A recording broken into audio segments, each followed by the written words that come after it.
You want the moon? Just say the word and I'll throw a lasso around it and pull it down. Look at the stars. The great kings of the past look down on us from those stars. So whenever you feel alone, just remember that those kings will always be there to guide you. I don't think it is very useful to speculate on what God might or might not be able to do. Rather, we should examine what he actually does with the universe we live in.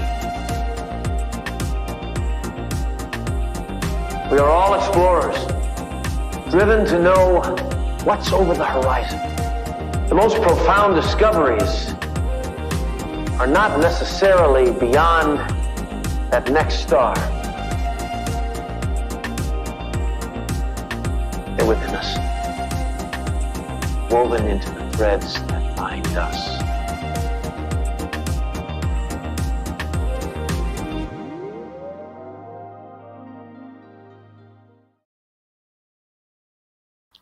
Hello, beautiful people, and hello to you, Court, joining us today. Good morning! Happy eclipse! Happy eclipse. For those of you who haven't seen Court in the chat before or on the stream before, she is the creator of Bravely Beautiful brand, and she's also become like my internet bestie over the past year. So we're always going back and forth, and I'm so excited to have you on today. Yeah, thank you. I am like always just so honored when you ask me to come on. So thank you. And yeah, I like talking to people in the chat. So hi. I love it.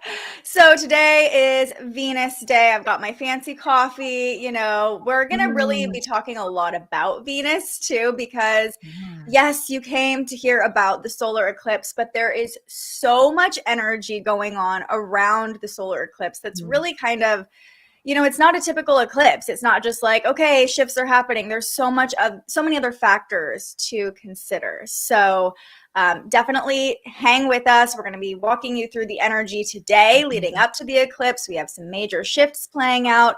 We're going to be talking about what the eclipse means for your sign and taking you through the weekend through Sunday. So if you're finding this video later and you're like, okay, I don't want to hear about Friday, I'm going to add markers to the timeline in the description so you can jump to whatever you're curious about, but just get comfortable because we're going to be chatting for a while today. Love it. Okay, and also I can't forget our birthdays. I asked about this. People enjoy the birthdays, so we're going to go with it. And today we actually have a lot of notable birthdays. So April 29th, Michelle Pfeiffer celebrates a birthday. Uma Thurman, Willie Nelson. Of course, he's a Taurus, right? Daniel Day-Lewis, Jerry Seinfeld, Bernie Madoff. Lots of birthdays. Let's just look at the weekend too, because I don't know. This is just fun for me. It's a fun little way to get into it. Gal Gadot. I never know if it's Gadot or Gadot, but Wonder Woman, essentially. Oh, okay. Her birthday. Travis Scott, Kirsten Dunst. And May 1st. We'll just get into May. Why not? We have, Jamie Dornan. Do you know who that is from 50 I don't Shades know of who Grey? that is. Oh, I know who that is. Chef's kiss. Tim McGraw also has a birthday. Wes Anderson on Sunday. But today, wow, April 29th, a lot of like really famous people were born on April 29th. Who knew? That's so funny. Okay. Travis Scott. I've been watching the Kardashians, like they're new, and I'm like obsessed again. So that's so funny. I just saw Travis Scott on this show called The Shop on HBO Max, and I was like, I don't understand this man. I really don't. I know. I feel like he's like, he's very Gen Z to me. Like I just can't really wrap my brain around him as a human, but you know, it is what it is. He's probably got a lot going on in his chart. Okay, so first and foremost, we have some major energetic shifts before we talk about the eclipse. And I think let's start with Mercury because I don't really want to start with a retrograde. I feel like that's kind of a downer. Yes. So today, Mercury is entering Gemini. And Mercury is at home in Gemini. So a lot of times when we have planets, you know, coming home to their domicile, we get really excited about it. But this kind of feels like a double-edged sword a little bit to me with Mercury in Gemini. What are your thoughts on this? It's super interesting, yeah, because like I have Gemini in my third house. So when I was thinking about this and like feeling into it, I'm like, well, typically like someone who has that Gemini energy is like can kind of be all over the place, especially with Mercury. And the way that we communicate is kind of, you know, up, down, and around. And of course, like the multitasking piece can be there. There's like juggle energy. But with the retrograde, it's like, I feel like there's going to be a lot of back and forth of old conversations, potentially old opportunities, like, and just like, yeah, I see it as like a lot of balls in the air. That's a great way to put it. It feels very scattered when you think about Mercury and Gemini, because like the word mercurial is like what comes to mind, obviously, because Gemini is so mercurial by nature, just like your Gemini friends, Gemini energy. It's just kind of like all over the place, bouncing around. I see the pace picking up quite a bit with Mercury and Gemini, like people really wanting to speed up and do all the things and dabble in all the topics, you know. But I think this transit could kind of, oh, somebody says there's no sound. Make sure you can hear us if you're watching. Let me know. I can hear you. So just if anybody else is noticing no sound, let us know. Also, hello, everyone. Hi, Sarah. Happy to see you here. Hello, Crystal. Okay. But what I was saying is I think it comes with a warning label of like, don't let your mental capacity go into too many different directions because, like I said, it could be very scattered, very, I don't know, just... I know exactly what you're trying to say because this is my energy. I'm like, I'll just like jack of all trades is like perfect Mercury Gemini energy. And I mean, if you guys know anything about human design, like manifesting generators can also really have this energy, but it's like being mindful of what opportunities you're saying yes to. Like you don't have to do the things just because you want to do them, right? Like, so I think that's like, yeah, I don't know. It's going to be interesting for sure. I love that you related it to that because a lot of people have been getting into human design lately, you and I included, and we're both man-gens, of course. And I feel like that's a great way of putting it. Like you might feel this urge to like start all the things, do all the things, and kind of convince yourself that you can do it all, you know? I would say this is a great idea or a great time to kind of dip your toe in different things and test the waters, but maybe not commit to anything, especially because we do have Mercury going retrograde on May 10th. So I think between now and then, like follow your curiosity, see what excites you, see what's kind of piquing your interest, dabble in it.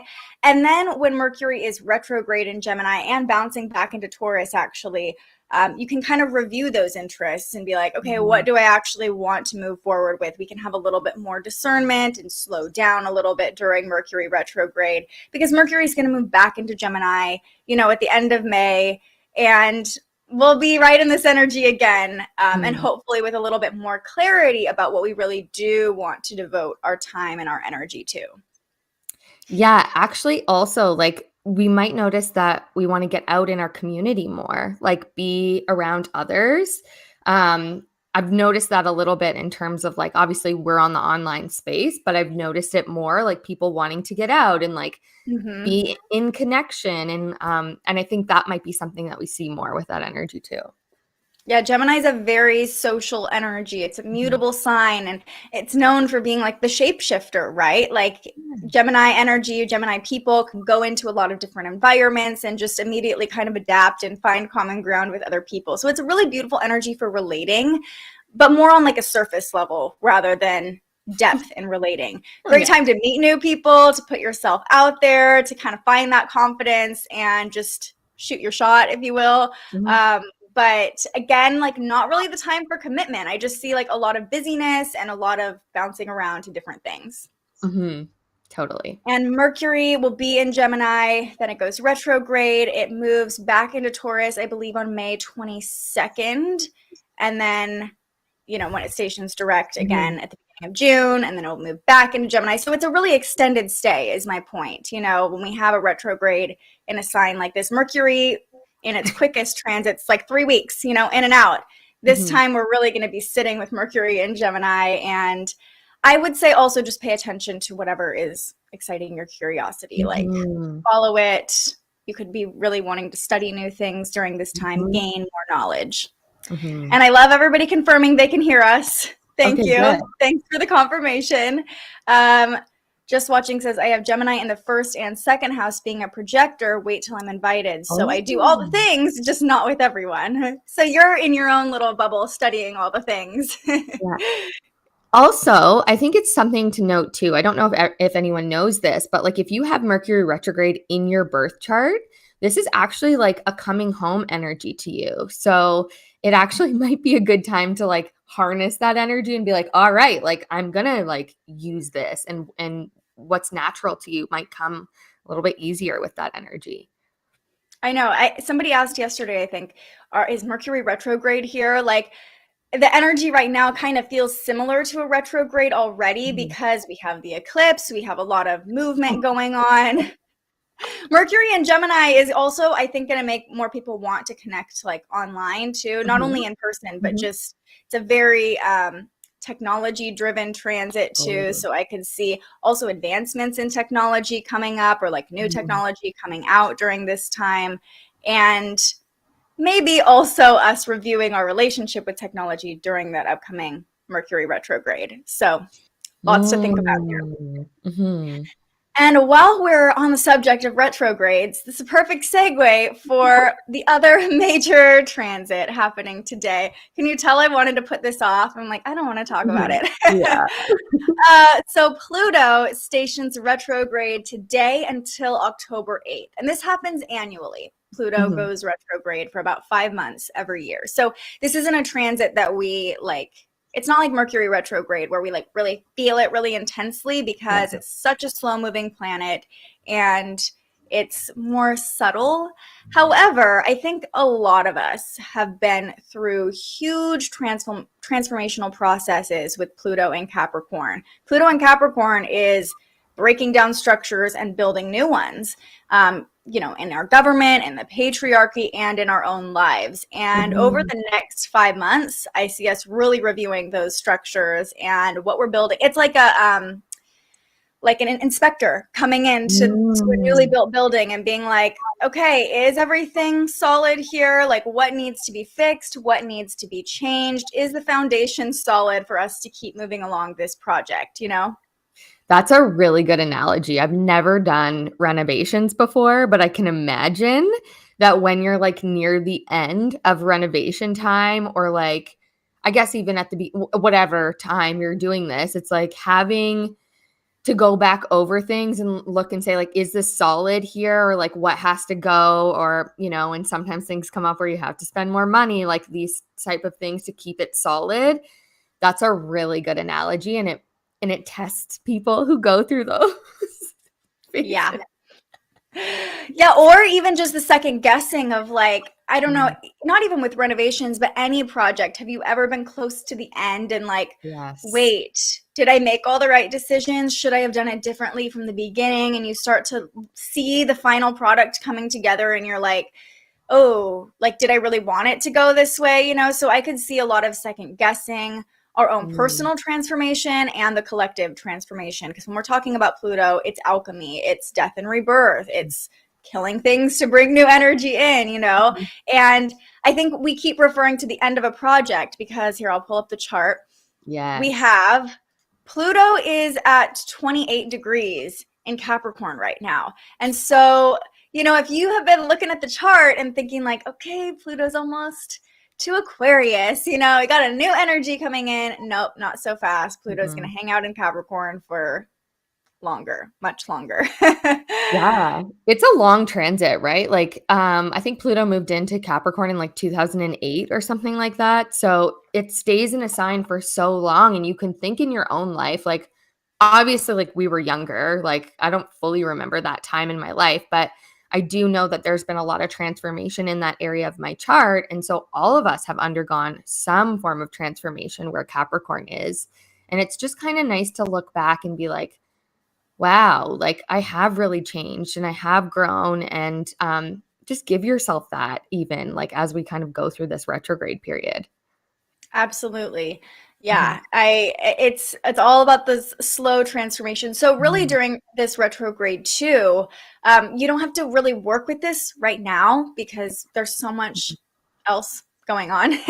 It's like right now, Pluto's at a very stationary point. When we have a retrograde begin, when a planet stations retrograde, there's often this period where it just doesn't seem like the planet's moving at all, because the planet doesn't stop and move backwards, right? It's all about our perspective here on Earth. So it's kind of like that pendulum, that moment of it appearing to be still. But with Pluto, since it moves so slowly, it's been at 28 degrees forever, like seriously for so long, and it's just going to stay there. So it's not going to be this major shift that you feel. But I will say, especially with this happening right before the solar eclipse, Pluto can also uncover deep truths and shadows. And with it going retrograde, I could really see like secrets being revealed during this eclipse. There's a lot of, as we'll talk about in a moment, surprise energy, like disruptive energy around this eclipse. And so I could see like deep motivations or truths kind of surfacing with Pluto stationing retrograde. And even if that doesn't happen for you right now or this weekend, just know over the next 5 months, you could see someone's true motivations. It's kind of like going back down into our own subconscious and reviewing like, what are our true motivations? What are other people's true motivations? So it can be very deeply transformative in that way, not necessarily like I look different or my job is different or whatever. It's more about like the structure of our psyche, of ourselves. Yeah, that's a really, really good point. Like, I think a lot of us have done a lot of shadow work even in the last 2 years, right? And so I just am like, just give yourself grace. Like, just give yourself grace. Yeah.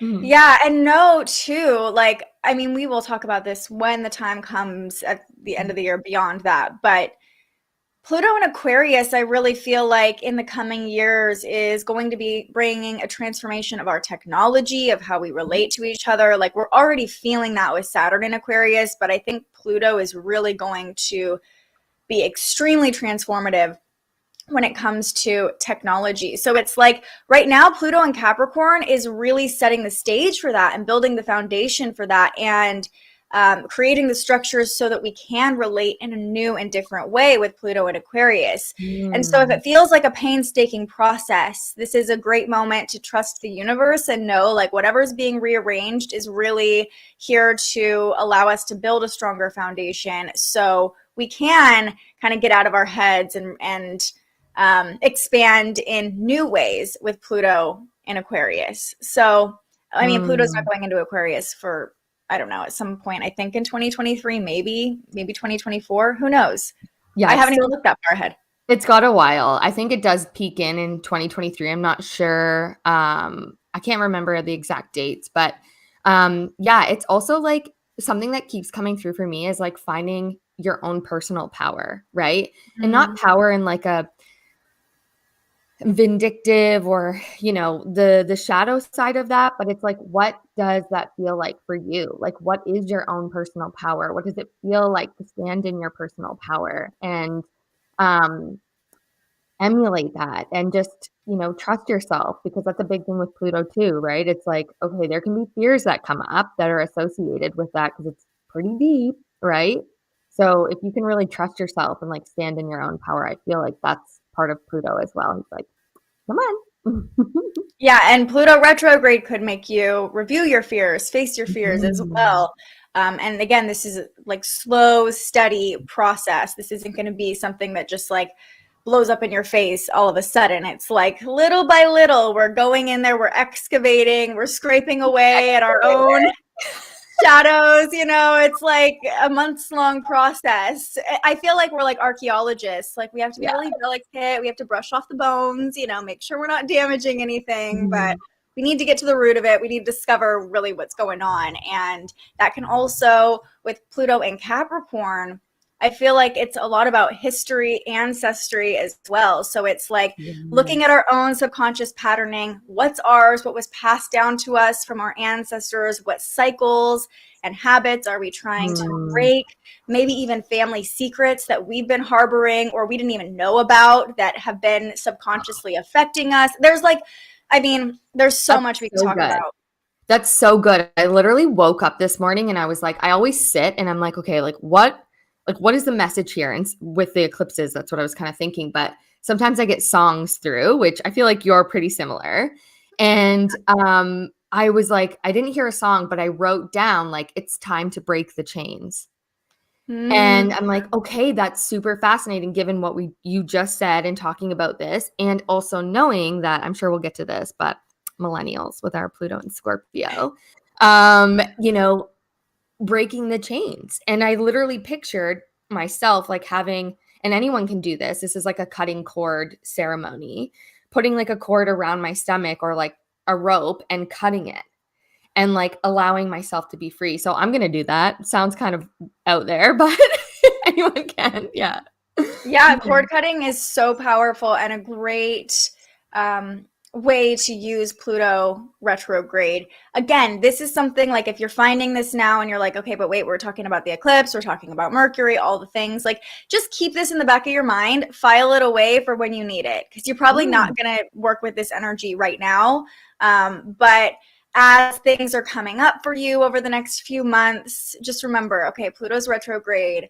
What's the transformation I'm going through? What am I releasing so I can allow new energy in? What cycles am I breaking? What foundations are crumbling? Like, again, I really feel like ancestry comes into this. Like, Capricorn's all about structure and foundations. Like, we are all kind of indoctrinated into a familial structure and belief system and understanding based on who we came into the world and were raised by. And a lot of people right now, especially, are kind of waking up to, okay, I have a choice. I don't have to believe those things. I don't have to subscribe to those things anymore. But if I do kind of cut off that subscription, I have to replace it with something else. So this is a really good time to review your own beliefs. That's so good. I love that. All right, enough about Pluto. Let's kind of walk through what's going on with the moon today, leading up to the moon in Taurus. So we're kind of just going chronologically here because there's a lot to talk about. So the moon is currently in Aries, definitely spicing things up a little bit. I've had multiple people reach out to me and say, like, what's going on? It feels really intense. And I really sense this energy of like restlessness still with the Aries moon. Like, we want to do something. We want to get this energy out of our bodies. We know things are happening. We know the eclipse is coming. The internet is abuzz about it. But it's an odd sensation because the moon is waning right now. Like, it's asking us to surrender. It's asking us to just like take our hands off the wheel. But Aries energy like wants to be in control and wants to do something, you know? So I just hear restlessness with the Aries moon. Yeah, it's super uncomfortable. Like, even you just want to like go. Like, it's like, oh, like, you know, and it's almost like there's nothing to do. Like, you just have to be, like, you know. So yeah, as I always say, and you always refer to it, move your meat suit, get out there and move the body. You know, that's a good way to channel the energy for sure. Yeah, and then this morning the moon formed a sextile to Saturn, so that can help like slow us down, be a little bit more mature, be a little bit more responsible, keep our senses about us. That could have felt a little bit easier to navigate early this morning. Can also bring in doubts and fears and things, you know, so just kind of puts like a damper on the energy in more ways than one, like kind of helping us calm, but also like maybe getting us a little bit in our own head. And then this afternoon, the moon squares off to Pluto. We've had a lot of Pluto activation lately this week. And actually, we have a Pluto transit to talk about on Sunday as well. And I really feel like it's forcing us, pushing us, like whatever is not meant for us during this solar eclipse is being cleared out now. It's being forced into our awareness. It could look like power struggles. It could look like discomfort, fears, shadows.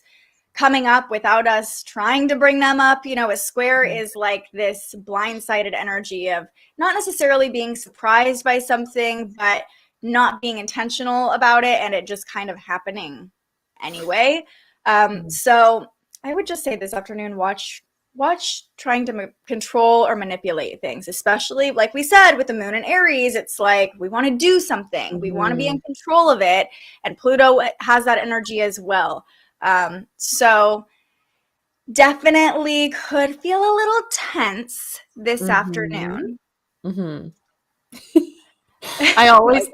said that really well. I'm always like, anytime, and this is just like my own thing, but I obviously do try and promote that. It's like, as someone who is a very controlling person myself, I have a lot of fixed energy.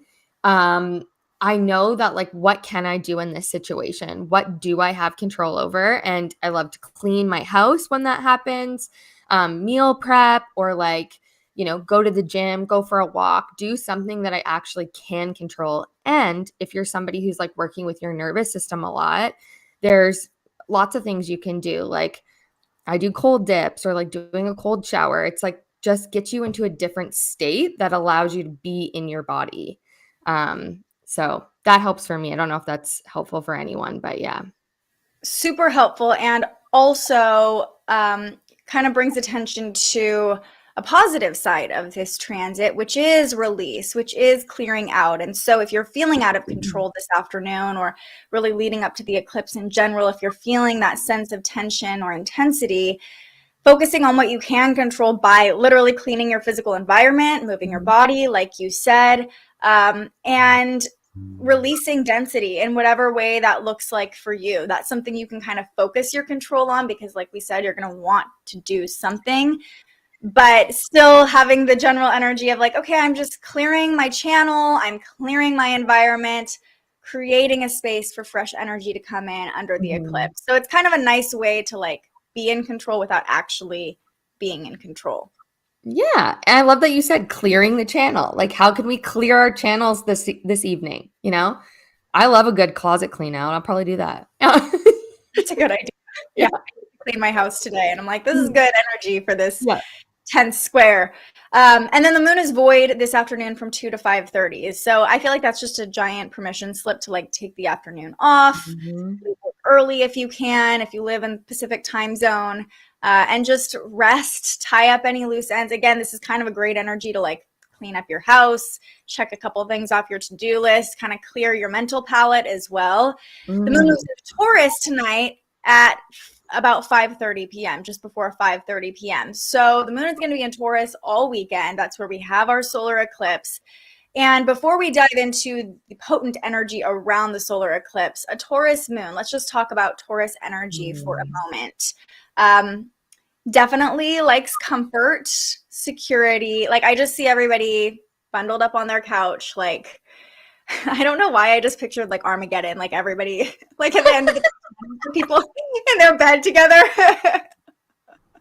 Oh my God, I love that. Why not? Not dramatic, but that's just what came to mind.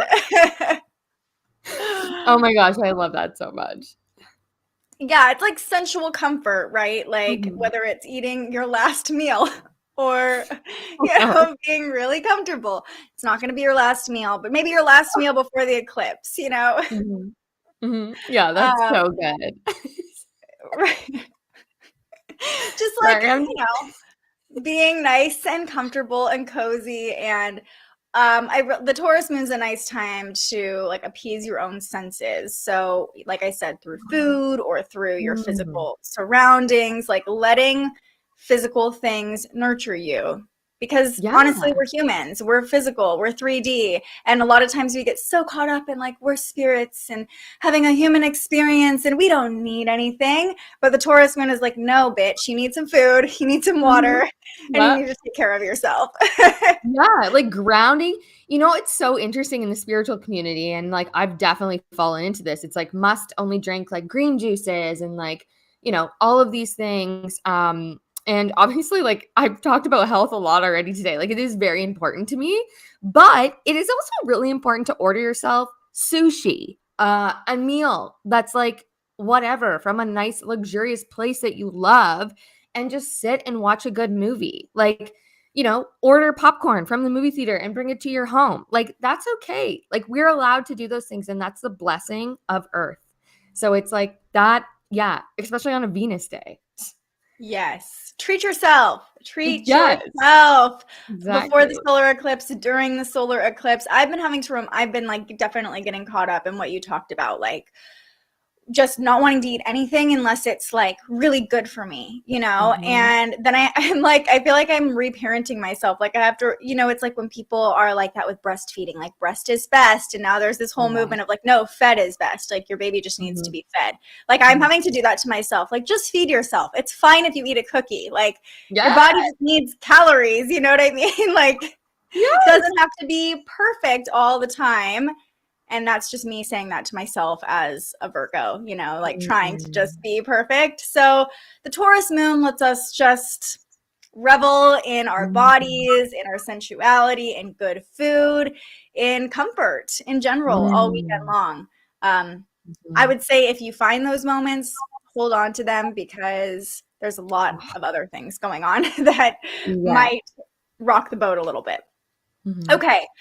Let's move on to Saturday and set the stage for this eclipse. So there is a major transit playing out at the same time as the eclipse. Speaking of Venus and luxury, we have Venus conjunct Jupiter, and this happens at 2:15 p.m. The solar eclipse is at 1:30 p.m. So it's like literally all happening at the same time, which is why this is not a normal eclipse, right? Like, there is this really loving, abundant energy behind it. And so we had Jupiter conjunct Neptune from April 7th to the 17th, very close by still. We had Venus conjunct Neptune. Venus and Jupiter have been getting busy, and now they're getting busy with each other.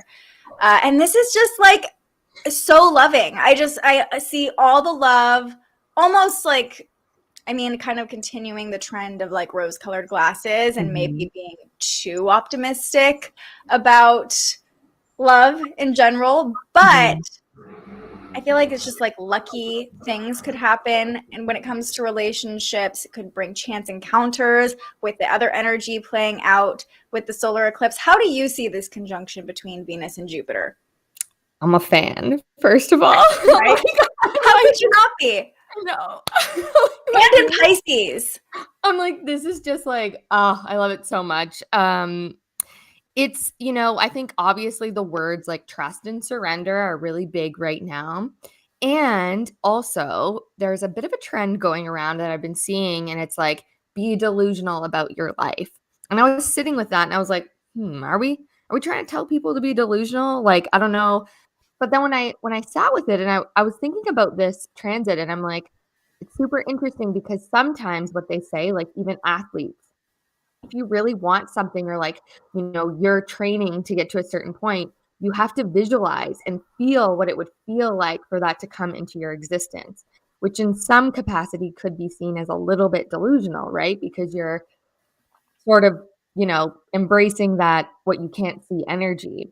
And so I sort of feel like that is what's going on with all the Pisces planets, which will affect during this eclipse. But Venus conjunct Jupiter specifically, it's like, what would love, what would abundance and money, and what would all that feel like if it was just bigger than you could ever imagine, right? And like, if you can allow yourself, and you can like allow yourself to feel it and just experience it in a feeling. And I think that that's some of the most beautiful parts of this energy. That's what I'm picking up on. Absolutely. And it's important to note that Venus and Jupiter love to be in Pisces. Like they love to be here. They love to be around each other. Jupiter and Venus are both exalted in Pisces or sort of at home in Pisces. So, it's very dreamy, romantic energy. And I know we talk about not manifesting around eclipses. There's lots of different belief systems about that. But this solar eclipse brings fated opportunities. So it's like, I think this is a perfect time to be a little bit delusional and really feel like align with the energy of love. And if you're trying to call in a relationship, it's going to bring that in more easily if you just love on yourself a little bit under the Taurus moon, or spend time with people you love that it's not a romantic relationship, you know? And like I said, this brings luck in love as well. So if you're already in a partnership, it could take things to another level or kind of expand the connection you have with someone else. Again, this is very dreamy because it's in the sign of Pisces. So it could feel like transcendental love in a lot of ways with Neptune close by. Oh, I don't know anything about that. You know, this is just like the story of my life. Like, I like envision, I have like this like fantasy land of like relationships. Everyone's always like that, you know, it doesn't exist here. I'm like, it does somewhere in my other realities. Okay. That's what we mean about the rose-colored glasses, right? Like, you know, I feel like honestly, this eclipse could bring a lot of proposals too. Like, oh yeah, because everyone's just kind of like lost in the fairy tale a little bit and wanting to take action and feeling major shifts and disruptions and changes with the solar eclipse. So I could see that happening this weekend. We'll have to find out on Sunday or Monday when all the pictures start popping up, you know. I know actually somebody's getting married tomorrow. I'm taking photos at their wedding, and someone got married that I know yesterday. And so it's a very beautiful energy for like marriage and taking relationships to that next level. Of course, you know, I guess you could go like elope and get married. A lot of people didn't plan their weddings on solar eclipses, but it just happened that way. Yeah, that's so cool. Yeah, I think that it's such a beautiful transit for even people to look back on and look at like what was going on in their lives. But it might be, if you're single, like, you know, some of us over here, it might be really good to like, maybe we could do this and say like, what are the values that you want to share with that person? What are your values? And even like going to bed tonight, you know, like kind of thinking about this, you know, making a playlist, like a manifestation playlist to kind of listen to while you're journaling around that. You know, that's a nice way to kind of work with this energy if that is what you're calling in. And gratitude, I'm hearing too, because Jupiter is very generous and gratuitous. So it's like if you're trying to call something in, whether it's a new relationship, whether it's new energy in a current relationship, this could be friendships, this could be romance, writing down or even going to sleep and thinking about what you're grateful for in that area is only going to expand it, especially with this really beautiful conjunction between Venus and Jupiter. And this is a great time too to take a look at your chart. What's going on around 27, 28 degrees Pisces? Because that's it's really going to amplify your desires, your values, your dreams, and what you want to expand in that area. It could just bring expansion on its own in that area of your life. It just kind of depends on you, your chart, what other connections are happening. But really a beautiful backdrop for this eclipse. I don't think you could ask for a better conjunction between planets in a better sign. No, this is so nice. Like, this is really nice. Yeah. Like, thank you, universe, for not just making it a dark eclipse. Like, yeah. Well, a couple weeks for that one. Yeah. Oh, I know. The Scorpio full moon is going to be another story. We'll talk about that later. We're just not going to think about that yet. No. However, I will say whatever shifts happen during this eclipse could kind of culminate at the lunar eclipse in Scorpio.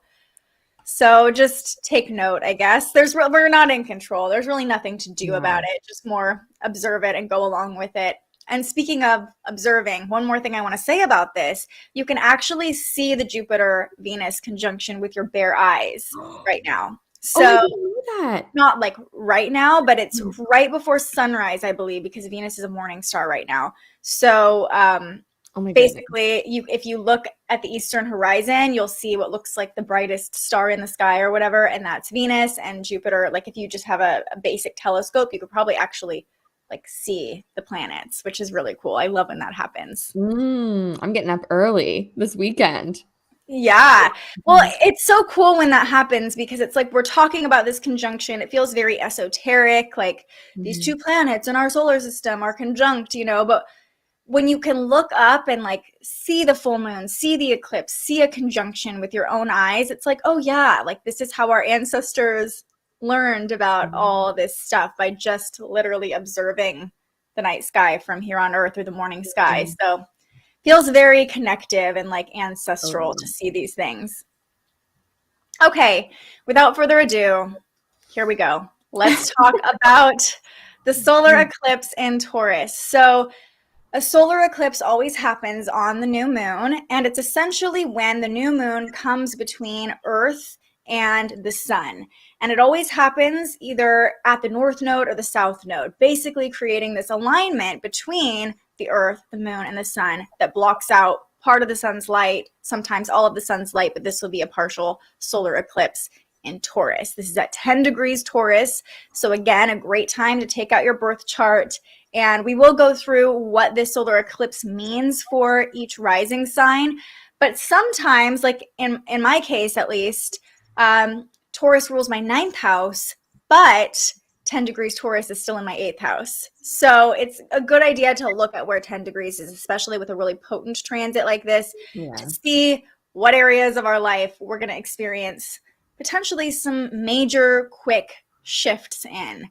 But this eclipse, a solar eclipse, marks a new beginning of some sort, and it could be very surprising because we also have Uranus just 3 degrees away in a loose conjunction. Lots of opportunity here. What are you seeing? Yeah.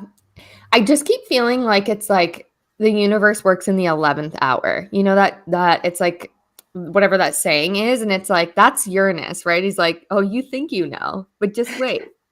And I love it. I love Uranus, but I'm also like, are you going to, like, when is this happening? You know, that like human ego side. But I agree with you. I think there's a lot of going to be unexpected opportunities, or a lot of opportunities. And then you're going to be like, oh my goodness, especially with Mercury and Gemini being like, okay, there was not. And then there's all of these opportunities. Which one do I choose? You know, I think that could be present as well. But I mean, this, it's going to be so interesting to hear what happens for people. I'm excited. I am excited. Yeah, I would say get excited for this eclipse. When we talk about our ancestors observing transits, eclipses were often associated with disaster and bad things because our ancestors used the sun and the moon to tell time, to know what time of year it was. You know, they didn't have clocks, they didn't have Apple Watches. So when the sun or the moon was blocked out, of course, at this point in human consciousness too, people were generally very religious and felt like it was a bad omen, or like God was blocking out the light, warning of something. So, you know, I think a lot of times eclipses still, we tend to be like, I even know like astrologers are like, it's eclipse season, everybody hold on, you know, it's like, brace yourself.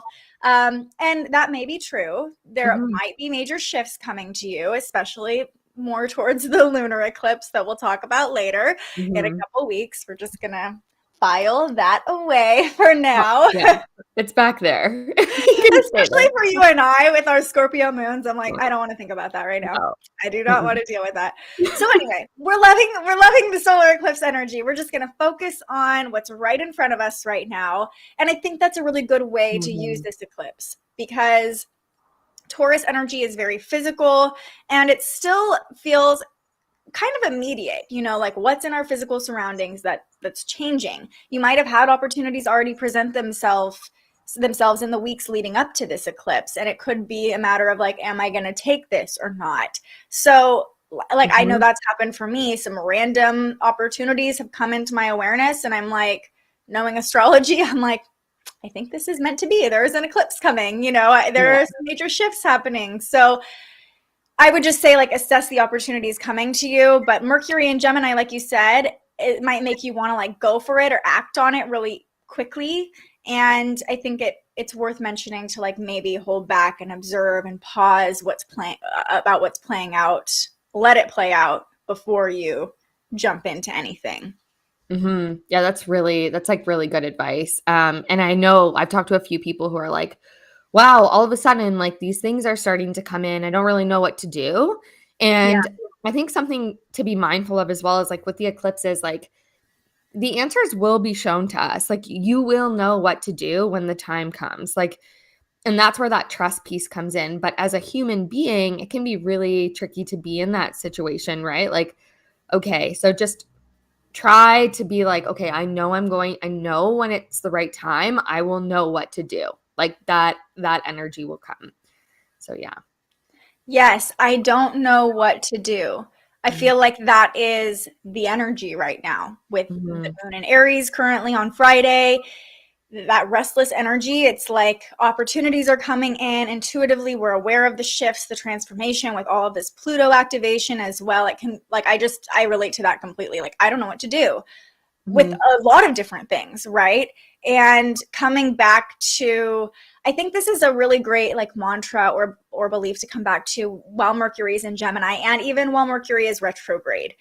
Something that really helps me is the information I need to know will come to me when I need to know it. And so sometimes with Mercury and Gemini, with this kind of disruptive, antsy energy, it can feel like, okay, we need to like gather all the information. We need to have all the facts. That's very Mercury and Gemini, you know, like trying to constantly get as much information as possible. But I think leaning more into the waiting, the releasing, the allowing, and just saying, okay, whatever I need to know is going to come to me, and I am not in control of this, and I trust myself enough to make the right decision when all the information does come to me. And I trust in God's spirit, the universe, enough to bring the information to me when I need it. So that has been huge for me. Like we talked about a little bit ago, being a very controlling person, being very mercurial myself by nature, like always wanting to have more data, more facts, just being able to, with everything, say like, it's out of my hands. Whatever I need to know is going to come to me, you know? That's really beautiful. And Mars is still in Pisces, right? So it's like just like that energy alone is kind of backing up exactly what you just said. Like the flow. Can you flow? Can you trust? Can you go with the flow and like embrace that energy? So I think that was a very helpful mantra. I like that. Yes, going with the flow. Absolutely. Before we talk about the other connections, speaking of Mars, the moon is making, because it does connect to Mars early, or actually right after the eclipse. But I want to point out one more thing that I was thinking about when I started looking at this solar eclipse, and that seems to be panning out. So Taurus rules the Earth. And we talked during the lunar eclipse in Taurus last October when this eclipse cycle started on the Taurus Scorpio axis, and you guys were getting like major flooding in Canada. There was a lot of physical disruption happening on the Earth at that time. And so that could happen again when we have eclipses in Taurus specifically, because Taurus rules Mama Earth. It rules the physical Earth. And especially with this one, with Uranus so close by, it's like disruption to the physical Earth.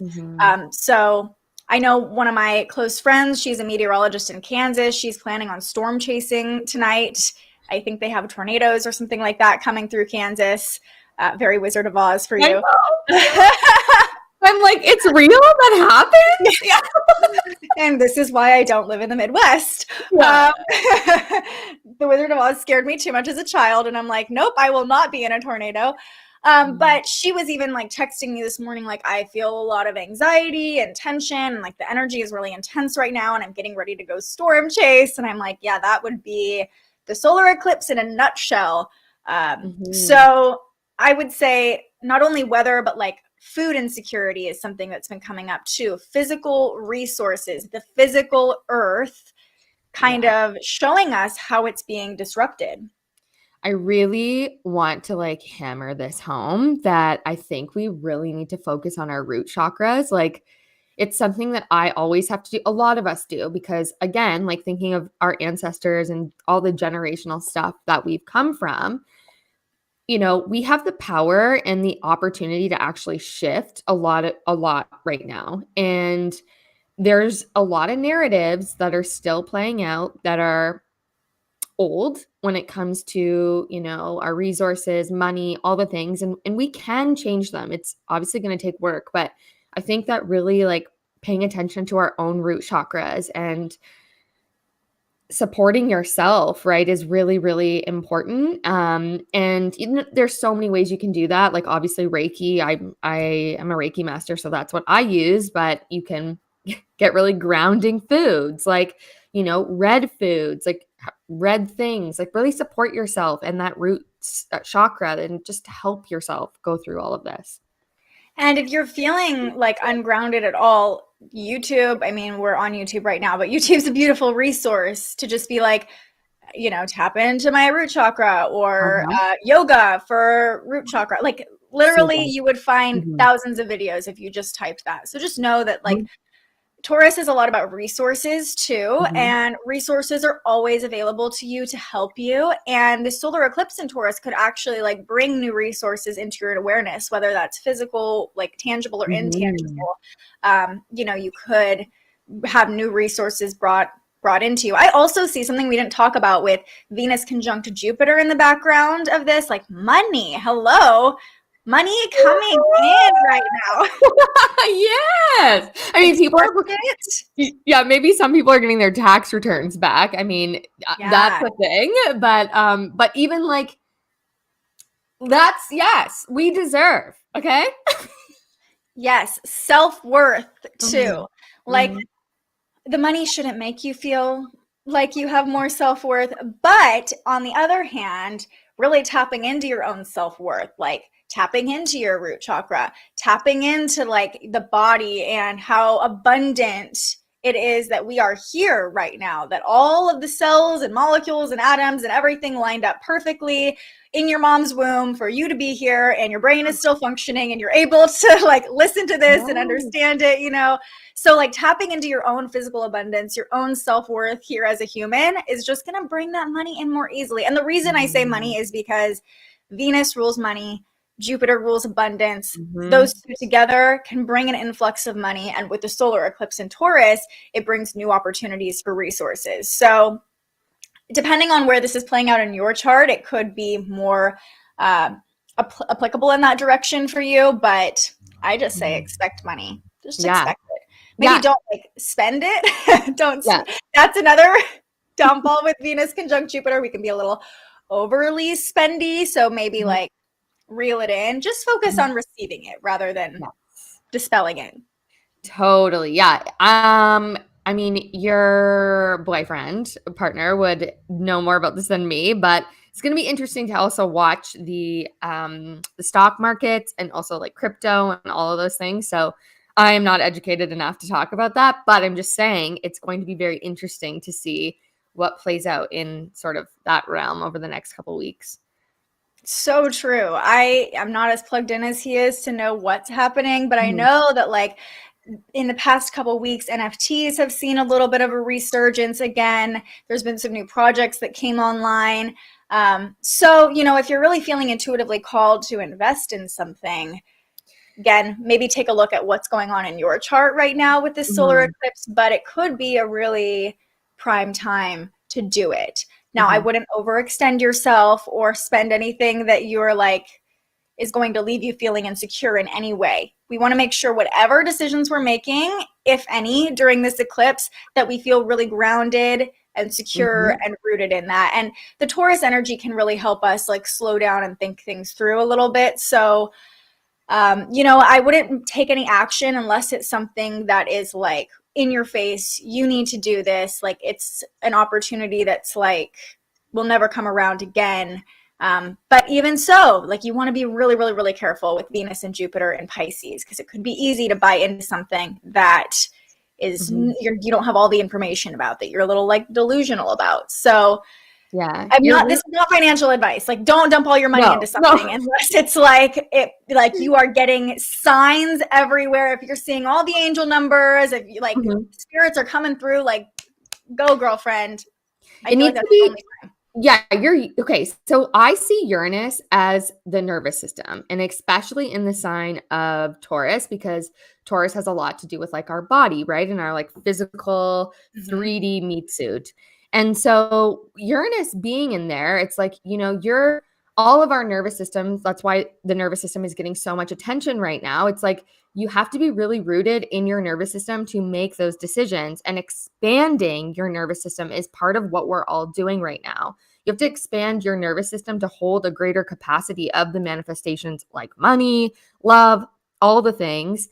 And so just keep that in mind. You cannot make a decision to be like, I'm going to invest $100 if your body is telling you, I can't do that.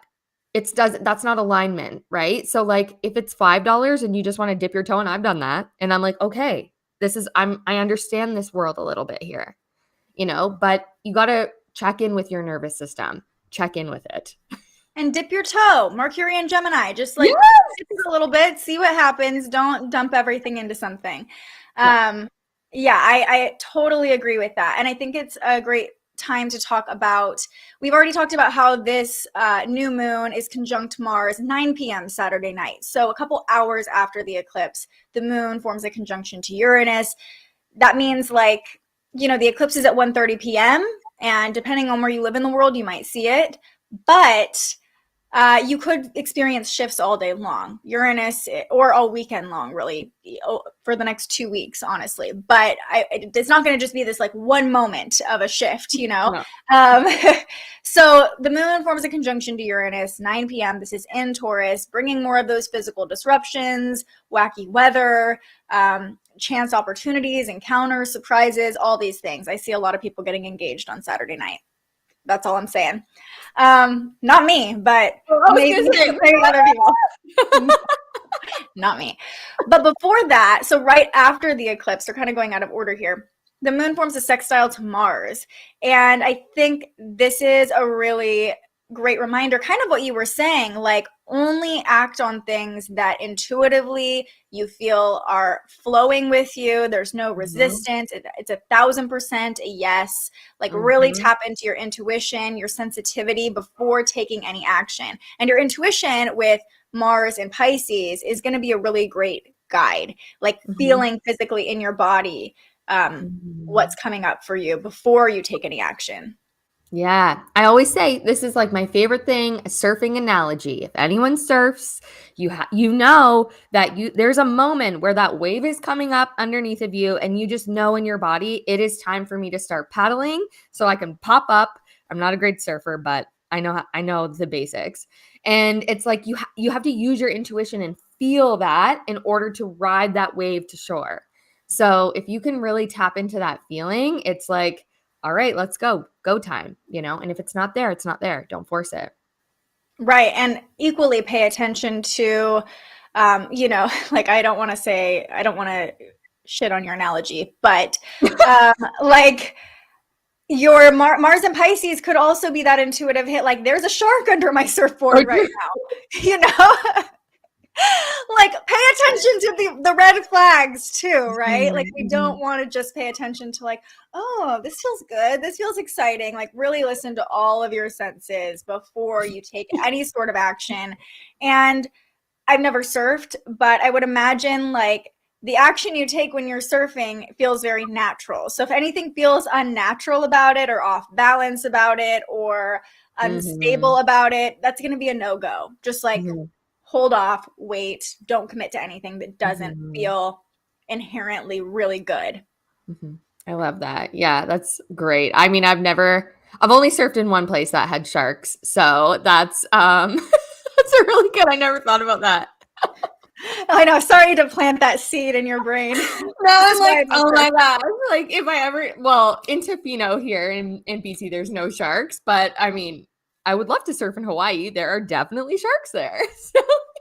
Are there orcas where you live? Yes, I've seen a few actually before. Not when surfing, but just hanging out. It's beautiful. It is really beautiful, but a little scary. Yeah. Sealing the deal. I have to come visit. We're going to go find the orcas. It's going to be a whole thing. Yeah. Diane's here. She says, I'm getting lots of money in. Diane, it's that Venus-Jupiter conjunction for you in Pisces, all right, with the solar eclipse in Taurus. We love to see it. And Becca says, thank you for this. Love the reminder about trusting your intuition, staying grounded. So glad I could tune in today. And we're so glad you could too. Okay, so let's talk about quickly what this solar eclipse means for each sign. And we're going to do it a little differently today. We're going to give you a little tidbit about, what area of your chart this is activating. Again, I really encourage you to pull out a copy of your chart and see where 10 degrees Taurus specifically falls in your chart, what house. And if we're going through and maybe it's not exactly the house that we're talking about, we'll say which house. So just pay attention, if that makes sense.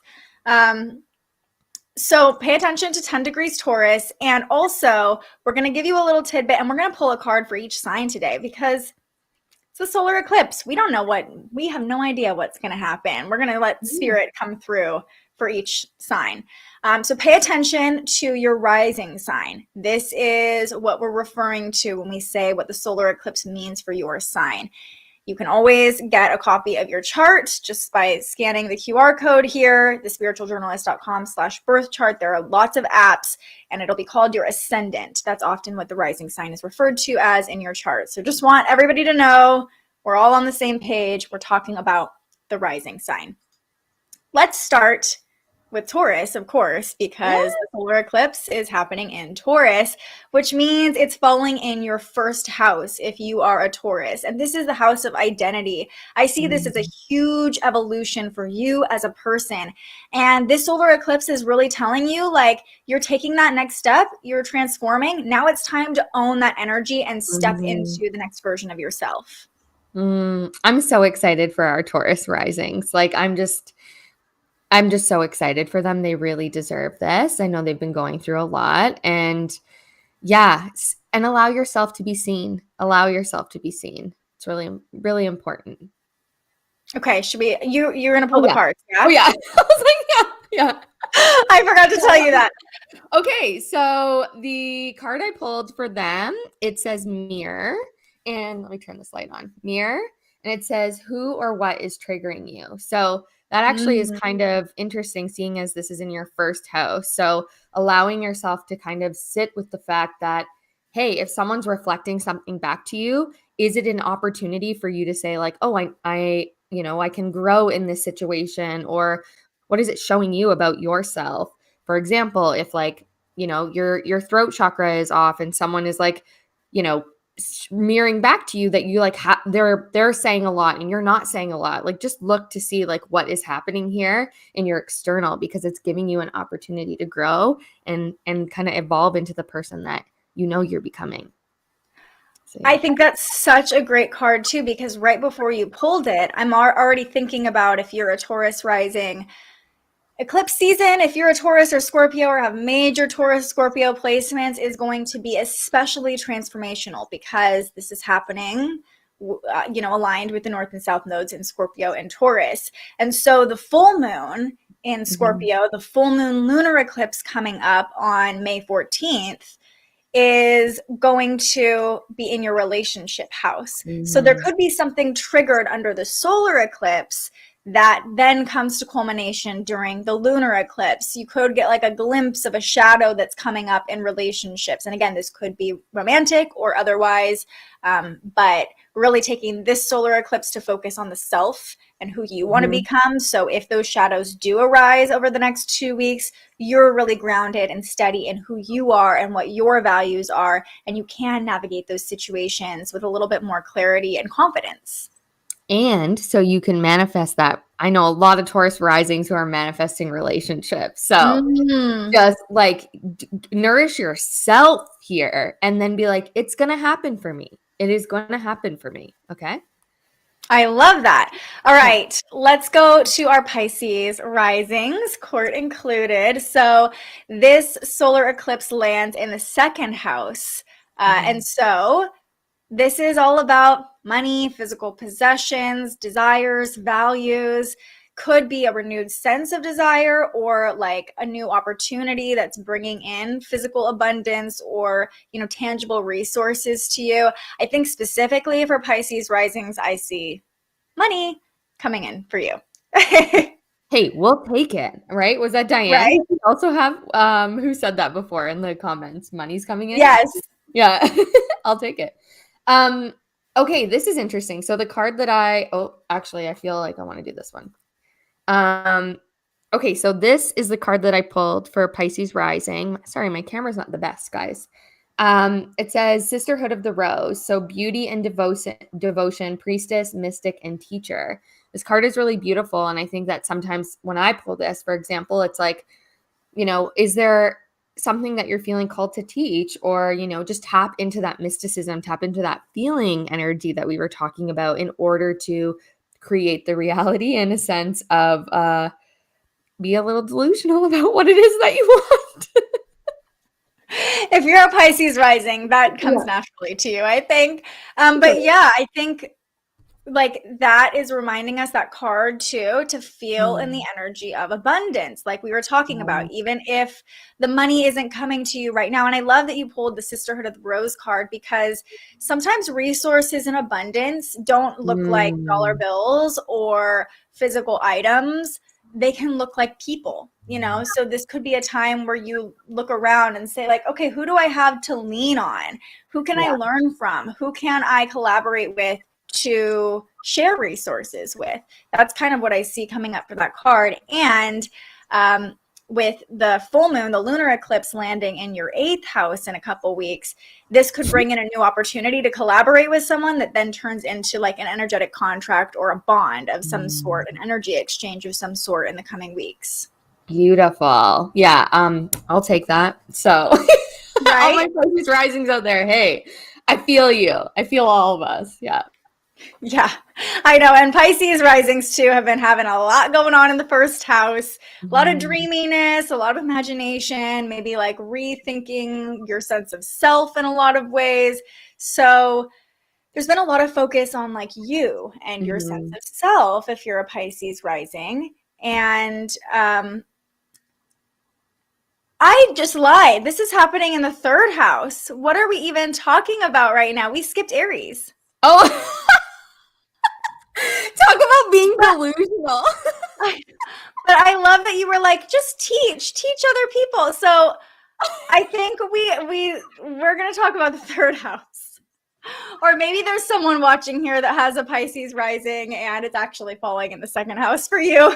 Yeah. But I still think the conversation about resources and things and support comes into play. But I think it's more about, like you pulled the sisterhood, like what can you learn from other people? And then what can you share in the coming weeks? So maybe looking at resources less tangible and more informational if you're a Pisces rising. So sorry about that, you guys. I was like, I just like this message, so I'm going to go with it. Yeah. You're like, money, yes, money, come to me. Oh my gosh. Okay, let's backtrack for a second to our Aries risings, because this is landing in the 2nd house for you. I'm like, this doesn't make sense, that what I'm saying right now. Okay, Aries risings, money for you. Money is coming for you. Abundance is coming for you. And I think we should just pull a card for Aries risings now because we're discombobulated. So walking away, this is a different deck. And this makes a lot of sense, right? Because there's a closing of a chapter in terms of something that maybe was connected to resources. But if you notice, like in this card, she's walking towards, like, it's like she's setting herself free from this gate and is like, I'm ready. Like, I'm ready to go on this new journey. So,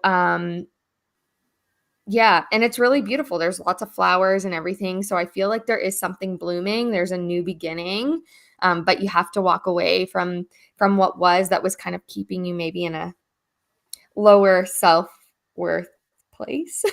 Yeah, I see like new job opportunities when you pulled that card too, because as we talked about mistakenly, the 2nd house is about physical resources and money and income. And now that you pulled that card, it's like, again, this full moon in 2 weeks is going to land in your 8th house, which asks you to cut the cord on something, to end a chapter, or to break an energetic contract in a lot of ways, or create a new one. So it is very much like endings, new beginnings, calling in new resources, saying goodbye to old ones. And if you're an Aries rising, expect the money. You know what? I like that one too. It resonates with my chart. So I'll take both of those. Yeah. Hopefully if you're a Taurus or a Pisces rising, your 10 degrees Taurus falls in the second house for Totally. you. Yeah. Okay. But Pisces risings, as we talked about, is all about the third house, about bringing in new information, speaking, sharing, learning over the next couple weeks, like speaking your desires into existence, but also getting really clear on what those desires are. Yeah, that's a good point. Getting really clear on them. So, especially with Mercury and Gemini, so the universe can help you deliver them. It might be confusing. So, try and get as clear as possible. Might be confusing, like us flip-flopping signs, right? Yeah, very on brand. Yeah. Right. Mercury's not in Gemini yet, so No. clarity has not come in yet. Yeah, I think also, like, you pulled the Sisterhood of the Rose card for Pisces risings, and I do feel like it resonates here because, again, it's about, like, who are you surrounding yourself with and what information are they bringing into you? What are they teaching you? What are you learning from the people around you? And then over the coming weeks, how can you share what you're learning with other people? How can you expand on that knowledge and really let that, like, ruminate and come to fruition? Totally. Yeah, I love that. I love that so much. Okay, let's get back on track and go to the fourth house, and we'll talk about our Aquarius risings. So the fourth house rules our home and family, our foundations. If you are an Aquarius rising, I could see you like moving into a new home or, you know, like bringing something into your home that kind of creates more stability. Or this could be like your relationship with your family. There's kind of a new energy around that. What card did you pull? So I was kind of like, couldn't pick between the two. So I actually just picked both. So there's contract, which this has to do with like your soul contract, but also that would make sense in terms of like, you're probably going over contracts or like reassessing. And then also leap. Really the energy of like new home, I feel literally, like. Honestly, right? And I know I have a friend who's an Aquarius rising and she's going through that right now. So, yeah, you go first. It says you go first. The universe will catch you. You know, there might be some legal things to kind of figure out or some balancing that needs to be done. But I think this is like really like if you make that leap, like the universe has got you, you know? So for sure. I think also with this happening in the fourth house for you, if you're an Aquarius rising, specifically with those two cards coming up, contract, I think could refer to, we talked about this a little bit ago, but like the contract that our soul contract made with the family who raised us. The fourth house is a lot about the family, the people who raised us.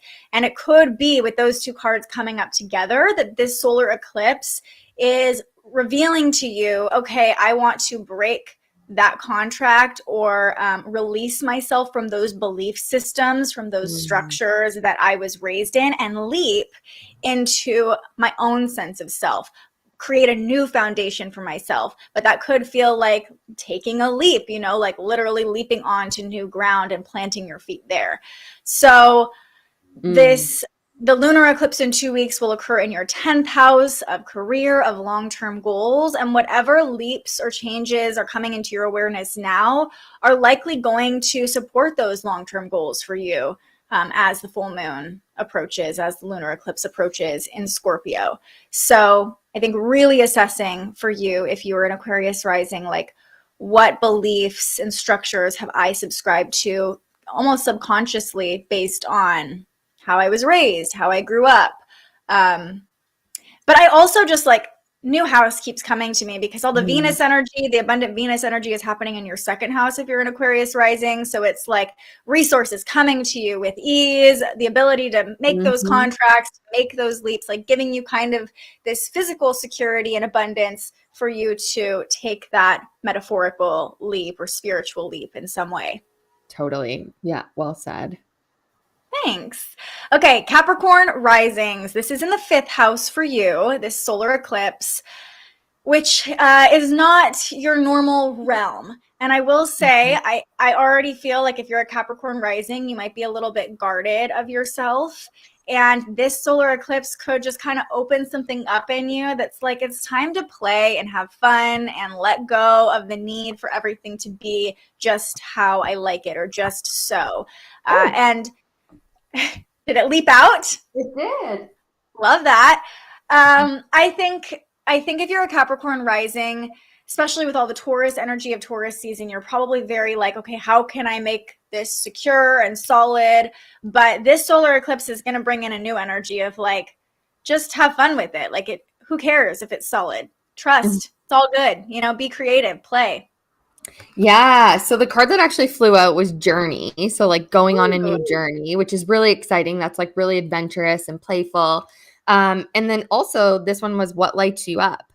So I think that like, you know, what lights you up? Allow yourself to like flow into that and be like, yeah, this is what I want to do. This is the fun. This is pleasurable. This is joyful. And like allow that to be what takes you on your journey, right? Like we all know like Capricorn can be pretty serious. So if it's like, yeah, allow yourself to just have fun, like, and allow that to be your guiding force. Yeah, pleasure for sure is like coming up around that. Because this solar eclipse is ruled by Venus. It's in Taurus. So it's all about pleasure and what brings us pleasure, what brings us joy, what lights you up, literally is the card you pulled. So it's like, follow that and allow, if you're a Capricorn rising, there's part of you that it always has that like, okay, but we need to make sure it's going to work kind of doubt that comes up pretty easily.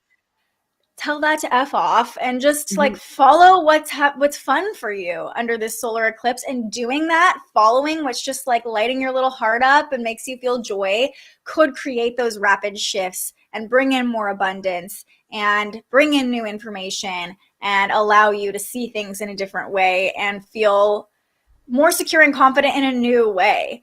Yeah, definitely just have fun. Like whatever seems fun to you, do it this weekend. Yes. I love that. Your permission slip, Capricorn risings. And speaking of fun, Sagittarius risings, they know how to have fun. But this, your face. No, Your face. Like, my emotions were there. Yeah. Like they do. Yeah. Oh my God, that was amazing. Okay. If you're a Sag rising, the message I have for you under this solar eclipse is like, just get your shit together. Okay. Like it's time to really rein it in here. And honestly, finding a routine, finding a little bit of a pace, or kind of reviewing your habits could open up new opportunities for you, or allow you to go about things in a new way that feels a little bit more grounded and structured. Because if you're a Sag rising, you probably just want to be free and have fun all the time. This eclipse could be like, okay, here are the things that we need to kind of get organized and get in order. Yeah, so interesting. So they got this beautiful card that says Caring Connections. Which is, you know, typically when I pull this card, this does have a lot to do with like intimate partnerships, but I think there could be a focus in terms of like connections coming in, but getting, I don't know, that kind of surprises me, honestly, that came out, because it's not like showing up necessarily in the astrology, but if you're a Sag rising that has some like relationship stuff going on, maybe this is a time to like get serious about it and be like, okay, like what are we doing here? Maybe there's going to be Sagittarius risings who get engaged. I don't know. Maybe that's going to be what happens, but Caring Connections. We love to see it. We love to see it. The other thing that when you brought that card up is like, you know, I'm being really harsh over here, like get it together, Sagittarius. But it could be like, you know, we have all this dreamy Pisces energy playing out, and that would be for you in the 4th house of home and family, right? So you might have these big dreams happening about what you want your family to look like, what you want your life to look like. And the solar eclipse in the 6th house for you, if you're a Sag rising, could tell you, you know, like you might be feeling that romantic connection with a partner, or like a business opportunity or something like that coming up with the connection card being pulled. But it's like, what are the habits that you need to put in place? The solar eclipse could reveal the habits you need to start picking up in order to really support that connection, right? Because it's not enough to just be your free self and come into a connection and be like, okay, just accept me as I am, you know, like there is hard work that comes with relationships, and that could be coming up for you with this solar eclipse. And the lunar eclipse will be in your 12th house. So that brings up some healing opportunities, some closure opportunities. And it could be that something is coming up during this eclipse that's like, hey, this is what you need to get organized. This is what you need to get in order for this to be a sustainable relationship, all about sustainability with the Taurus energy. And then come the full moon, it like reveals, okay, what needs to be healed, what shadows have come up, like as we're trying to adopt these new habits. Yeah, you gotta like, this is probably sounds bad, but like pull your weight. Yeah. You know, like it's like, okay, like what, yeah, like everything that you said. And it's like if you're a Sagittarius rising or have Sagittarius in the first house, like this is, you're figuring this out. Like you're pulling your weight, like figuring out what it is that you have to do for this relationship, for your job, maybe like any of those things. So yeah. I also, now that you said that, it's like with the Venus Jupiter conjunction in your 4th house with Neptune in your 4th house right now, like I think if you're a Sag rising, I know we're spending a lot of time on Sag rising, but this is just what's coming through.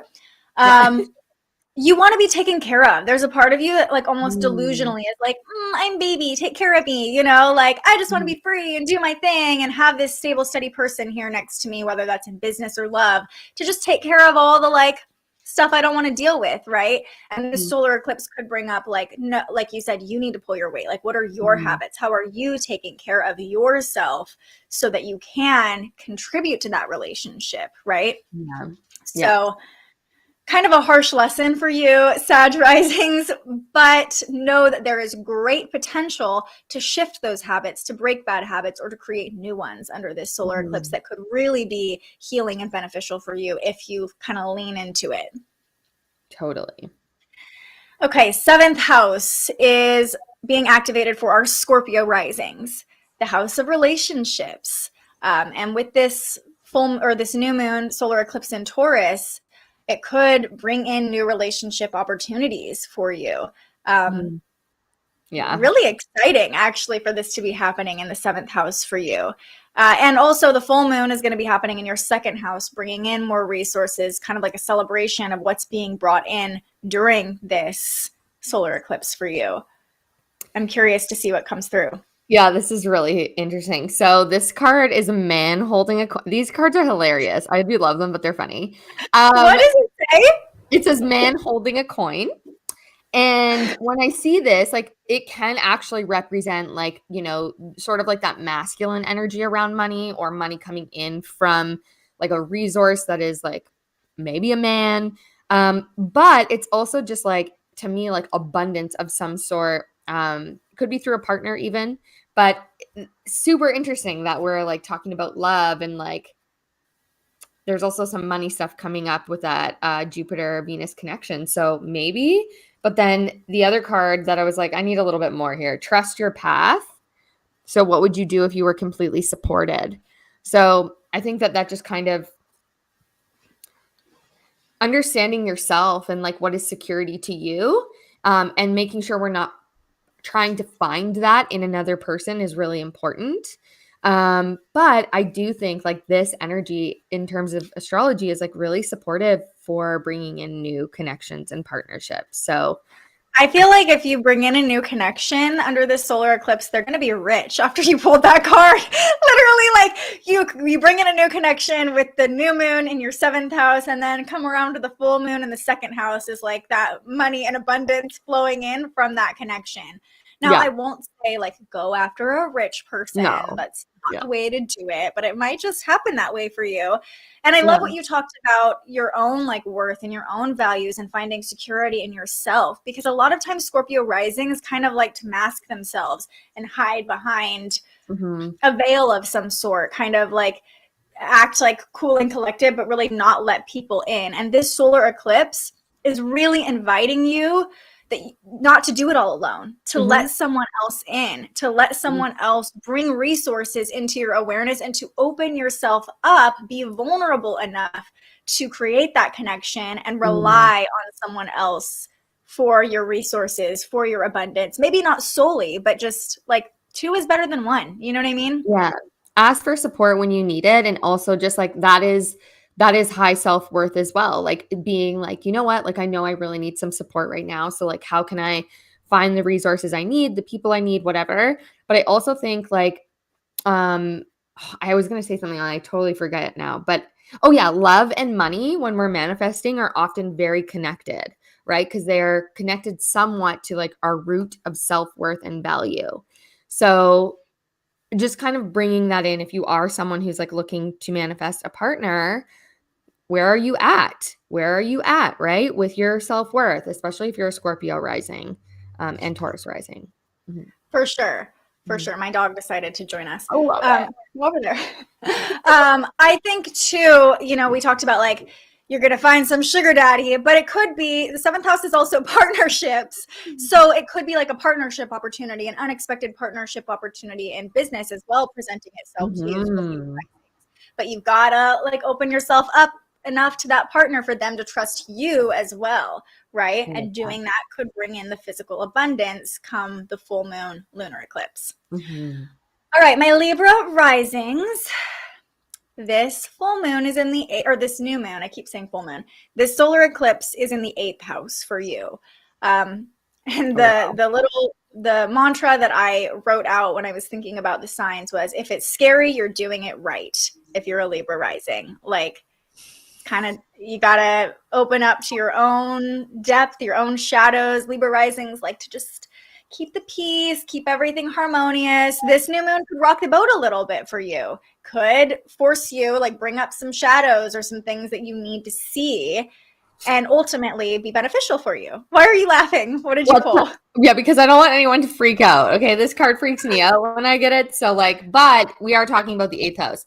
So I pulled 2, but the first card is this one that looks like a cupboard that has cobwebs on it and says financial constraints. Okay. So like, yeah. But I also pulled this one, which says star mother, and it's how can you mother yourself, which I think that's super interesting. So if you are facing fears, whether it be around money or whether it be around any of those like shadowy kind of things, it's like, how can you mother yourself, right? How can you reparent yourself to move through this, especially when we're talking about the 8th house? So, yeah, I wouldn't get like super be like, oh my gosh, I got this like financial constraint card. Like, does that mean I'm not going to have any money? No, like it could mean you're looking at your finances maybe more right now. And also, how can you be gentle and mother yourself and, you know, reparent those beliefs around money or any of those 8th house topics, really. Right. And I think too, limiting beliefs around money could be coming up for you around this solar eclipse. The 8th house really brings up those limiting beliefs. And like I have to apologize to you guys today because my brain is all over the place. I think I talked about the 2nd house for the last one. But anyway, the full moon will be in your 2nd house if you're a Libra rising coming up in 2 weeks. For our Scorpio risings, it'll be in the 1st house. Anyway. Yes. Yeah. Not important. We're focusing on what's happening right now. Also, Mercury is at the anaretic degree. This is just a complete aside, but Mercury is my ruling planet, and it is like the anaretic degree is like, we just need to get on to the next thing. It's very like scattered. So FYI, astrology in action.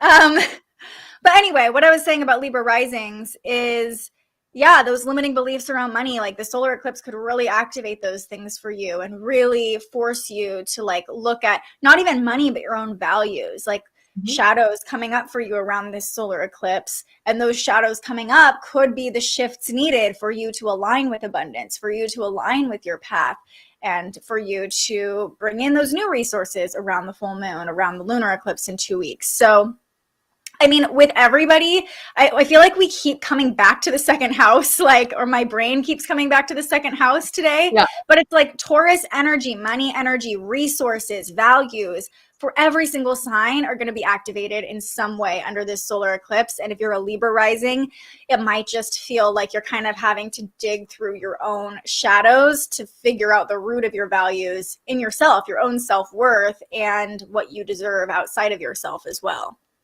Yeah, I feel like spirit is really trying right now to be like resources, people. Like, what is your beliefs and your, you know, everything around your resources? Like, what is your root chakra doing? I feel like that is very apparent. So we can all take that message.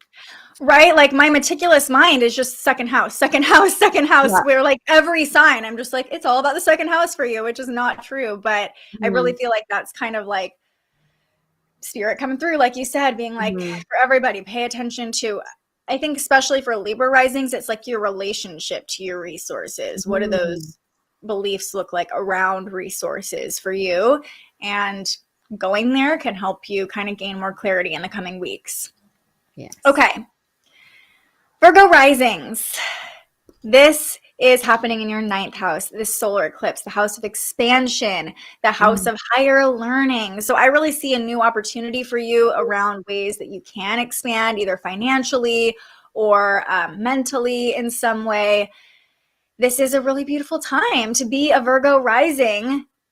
Oh, what did you pull? Victory. Yeah. Celebrate it. You are Yes. abundant if you're a Virgo rising right now. Unfortunately for me as a Virgo rising, this solar eclipse lands in my 8th house, not my 9th house.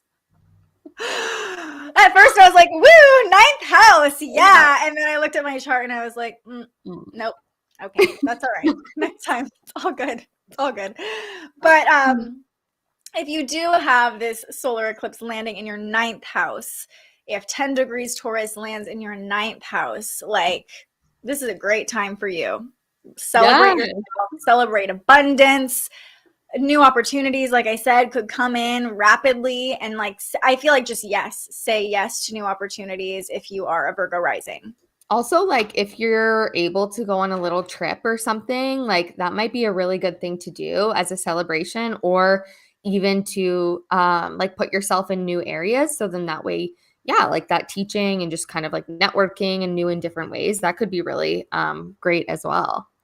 Yeah, I see like expansion almost beyond measure. Like you'll get an opportunity and you won't be even able to understand rationally how much potential this opportunity has for you. So really just stay open. And like you said, if you're feeling like the call to like go on a trip or do something spontaneous, follow that call, and that could bring the opportunities into you. So like lean into that adventurous spirit if you're a Virgo rising. You don't have to have it all figured out. Just go with the flow and say yes. All right. Leo risings. This solar eclipse lands in the 10th house for you, all about your long-term goals and your career. So this could bring a promotion, a new level of stability for you with the solar eclipse being in Taurus, a new opportunity of some sort in your career or whatever long-term goals you're working towards. I have so many Leo risings in my life. It's ridiculous. It makes sense. But anyway, I feel like this makes a lot of sense for them. So we got door to personal happy healing and happiness. So, and there's a rainbow. So it's like there is a really beautiful opening that's coming for you that is very sustainable, that allows resources to bloom, that allows like, you know, that Taurus energy to really shine. Now, are you going to have to kind of let go of control a little bit? Probably. But I think that with this opening, it's card 34. So, I mean, if that means anything to anyone, but just like allow yourself to be free, allow yourself to like go on this new journey, and like it might really benefit your own happiness and healing journey as well. And I think too, like when you pulled up that card, I immediately got like values, right? Like returning to your own values. This solar eclipse could really reveal what's important to me and how is that playing into my long-term goals. And reflecting on your own values could open new doors for you, maybe in ways that you didn't see opportunity presenting itself before. Love that. All right, Cancer risings. The solar eclipse lands in your 11th house, and Cancer risings, you want to take care of everybody. But I see this solar eclipse as a chance to let other people take care of you, to lean on the people around you, to feel abundant in like the resources you have around you and the connections you have around you. What are your thoughts? Door to value. So this is like the door just like opens, and like your value, like, yes, there can be money, but also like we said before, like community is also a big piece of abundance, right? Like having people to support you and like allow the things that you need to come through. I mean, like my I don't know my mom's her rising sign, but she is a Cancer. And I know that even for her right now, a big theme is like allowing others to support you, allow others to like be there for you, right? So if you are a Cancer rising, that's really important. You can, allow it to come in for you. You deserve it. And really like aligning with your own values and reflecting on your own values can also bring in a new community or new connections in that way. So like, I love how you pulled door to value, because it's like, get grounded in your own values first, and then open yourself up to other connections to support maybe in unexpected ways with this solar eclipse. Yes. Yeah. And I mean, eclipse season is like a doorway in a sense, right? So allow yourself to walk through. Okay. And last but not least, Gemini risings, the solar eclipse lands in your 12th house. And I just hear for you, let it go, cut it off, close the door, or just release the need to have it all figured out. Like, just let it flow and let it go. What did you get? What did you think that? Please don't hate me, everyone. Like, some of these cards, I'm like, oh my gosh. I obviously had to pull two, but the first card that came out was broken heart. Which, I mean, there can be some sadness. The 12th house, I am a big fan of talking about the 12th house because I have been going through a lot of transits there, and it's a lot of release, right? So there can be like removing something, right? Maybe I know a lot of Gemini risings right now who have actually been sick, and they need time to just like chill and heal their bodies, like healing your heart, healing your emotions. And then the other card is your heart chakra. So give yourself time. Give yourself time to tend to your heart. If you need to just retreat for a little bit during this time, that is normal. That is okay. If you need to book a therapy session, energy healing, do that, because you got to take care of your heart and your emotional state. I love it. Just watching said, cool. Yeah. But here's the thing when you were saying that. You're a Gemini rising. There is part of you that wants to be surrounded by people all the time, constantly wants to be bouncing off of other people, being very social, being connected to others in a lot of ways. And maybe that's not in person, but just kind of always feeling like you need someone else to bounce things off of. And I feel like this solar eclipse in your 12th house, like you said, would be a great time for solitude and healing of your own heart, and like really getting tapped into your own desires, your own needs. How can you take care of yourself and heal yourself without having other people having their input coming in? Yes, that's a great, I love that. I love it so much. They said, Gemini rising with my Scorpio moon, I'm sticking to myself right now. And honestly, I think that is great for you. And know that after the solar eclipse, Mercury is going to be transiting through your first house. So taking that time, if you're a Gemini rising, to just really sit with yourself and kind of get clarity in your own heart and your own body can set you up to express yourself more and be a little bit more outgoing in the coming weeks. We will have Mercury retrograde in your first house too. So I see like a lot of self-reflection or self-analysis coming up for you in the next month and a half. Yes, that's a great way to look at it. And just like doing things for yourself, go get a massage. Like, I don't know, like just give yourself what you need. Mental health too is really big with the 12th house. So it's like support your own mental health, whatever that looks like for you. Yay. Okay. I loved pulling a card for each sign. I feel like that was really helpful, especially with the eclipse energy and with my scattered brain wanting to go back to the second house constantly. Money on the mind, I'm telling you. Okay. Really quickly before we end things out, I just want to talk about the energy coming off of this eclipse on Sunday. So it's not a whole lot, but we talked about Pluto. We talked about that Pluto activation, and we talked a lot about Venus, and the two form a sextile on Sunday. So I really see, in a general sense, whatever comes up for all of us during this solar eclipse is going to bring a transformation of our values, a transformation of our desires. It's really coming in transformation of relationships. I really think that whatever comes up is going to be transformative on some level, and we'll be able to kind of start making sense of that, or feeling that at least by Sunday with Pluto coming in to this sextile with Venus. Yeah, that's so good. There's a lot of transformation. I also just was flipping these. It says patience. We need that. Yeah. For sure. Taurus energy is patient. It can help us be patient, but it can also be a little bit like we want it, we need it, like we're like reaching for something. So I think being patient about these shifts happening, because it's not just going to be at 1:30 p.m. tomorrow, like your whole world changes, having patience. And I think with this sextile between Venus and Pluto too, it's the opportunity to cut things off, to cut relationships off, to there could be endings that come out of this eclipse because Pluto is the planet of death and rebirth. So it can be transformative in the way of it clearing things out or in the way of it bringing new things in. So I just see like a lot of shifts, like I said, in values, desires, relationships, money. With all the Venus activation this weekend, we've really been focused a lot on values and money and relationships, and they're transforming because of this eclipse. Like that's kind of this is the bottom line of that Venus forming a sextile to Pluto. It's like, everything we've already talked about, it's like a giant underline under it.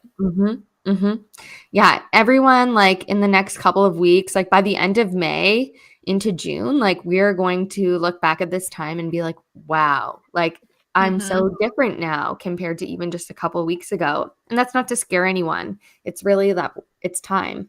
It's time. Chills. The moon in Taurus stays in Taurus on Sunday, all day Sunday. It forms a conjunction to the North Node on Sunday afternoon. So whatever transformations are happening, there's like this emotional awareness about the path we're walking, about the lessons we're learning, and almost this like, I feel like emotionally we'll be like, okay, we're stepping into this new version of ourselves, but we're also feeling very far from who we used to be, from our like comfortable energy. It's like really pushing us outside of our comfort zone. But at the same time, it can feel like this reassurance that like you're meant to walk this path. This is what you're meant to do. And it could be like fate, kind of sealing fate with the moon meeting up with the North Node. And then also on Sunday, the moon forms a sextile to Neptune shortly after. So giving us a little bit more compassion, empathy to deal with these transitions. We'll take that for sure. Actually, all positive connections with the moon on Sunday and in general with this solar eclipse. There's a lot of really supportive energy to the moon. We have the moon forming a sextile to Jupiter as well, and harmonizing with Pluto. So it's like reassurance and transformation and compassion all kind of mashed into the energy of Sunday. And I keep hearing magic. Yeah. So let's see. Yeah, like we'll see what happens. Yeah, solar eclipses bring magical themes always, but especially with Venus conjunct Jupiter, like in Pisces, that is all the magic, all the creation. There's a lot of creative energy with Venus conjunct Jupiter. It amplifies creation, and not just like painting and art creation, like literally birthing new things, creating new resources, adding more value to our lives in new ways through creativity. And I see too, like so midnight Sunday night is when the moon and Pluto come into a trine, like really closing out the weekend on this transformative note. But with a trine, it's like this easy energy, and I just see allowing. Like the Taurus moon, we kind of get a little fixed and like, no, we're sticking to our values. Like, we need security. We need to like make sure that we're on solid ground. But the moon harmonizing with Pluto is like, just allow the transformation to happen. And know that like Pluto is in an earth sign too. It's a steady, slow transformation, but just allow it and see what happens and trust that it's all going to work out exactly how it's supposed to. Yeah, that's a really good reminder. And next week, Jupiter is forming a sextile to Pluto. So it's like lots of Pluto happenings right now. Really transforming us in so many different ways, depending on where these energies are playing out in your chart. But yeah, I just heard let go to grow. Yes. That Taurus Pluto energy. It's like Taurus is all about growth, sustainable growth, slow and steady growth. But Pluto wants us to let go of control and let the universe do its work. And sometimes that brings up shadows. That brings up a need to control, right? But release that need. Just let the universe do the work for you. Let Mm-hmm. go. Yeah. It's a wild weekend ahead. Like there's so much going on. So we talked through all the energy, but kind of I would love to end this with inviting people or giving people an idea of like how to navigate in a practical way. Like obviously self-care is huge with the solar eclipse in Taurus, but like what are you doing this weekend? How are you spending your weekend? Honestly, I'm like a pretty flowy person. I don't love to have a lot of plans. And that works for me in the season of life that I'm in. And I think especially when things like this come up, because if you're somebody who has a lot of anxiety, it can either go like one of two ways. Either you want to have a lot of things planned or not. And I'm more on that side of not. And I think that's helpful for me, especially when things like this are happening, because it gives me space to check in the mornings. Like, how do I feel today? What do I need? What does my body need? What do I want to eat? And like just giving myself time and space. So some time and space is important. I will also be making playlists and doing like new dance moves, getting in the body, any embodiment practices, feet in the earth. Like I cannot wait to get down to the beach and put my feet in the earth and really just like, I'm going to go in the ocean, but really allow myself to just kind of like release and ground. So feet in earth, moving my body, just kind of giving time and space. I guess those are some of the things I'll be doing. I feel like embodiment is really big with the solar eclipse in Taurus, because Taurus is very physically focused, as we've talked about. So really feeling into your own body, feeling into what you need, how to take care of yourself. I think this tendency to control is going to be coming up a lot, and this like kind of restlessness like we talked about, and just really taking a moment to listen to like, what is my body telling me? Your body is an intelligent being all on its own, separate from your mind. So really listening to it and giving it what it needs, I think is going to be really important.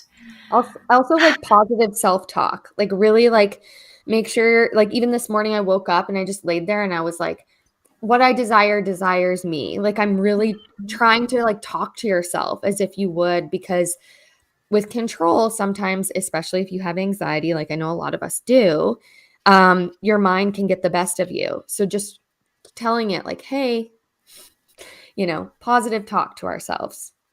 For sure. Definitely. Okay. Lastly, I just want to pull up your Instagram and let people know, what offerings do you have going on right now? Okay, wait. I need everyone to go and like the picture that I put up today, because it's from Adele and it's like that is me. What? Yeah. I thought it was funny. Yeah. It's so good. It's so good. I'm like, just there we go, liking it right now live.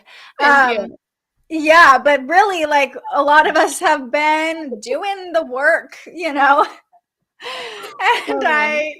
I'm just gonna picture Adele like holding my hand. You can't see it, but off camera in the picture, this is me holding Adele's hand over here. Here I am. Yeah, exactly. We got this, Adele. Yeah.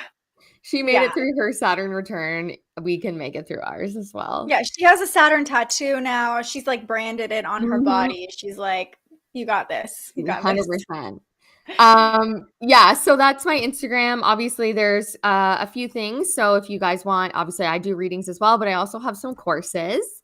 I actually have it's like a little mini 30-day challenge that's going to be going up for Mercury retrograde, and it's all little audio clips. So every day you just listen to an audio clip and I give you like a little something to do so you can empower yourself through it. So that'll be coming in the next week.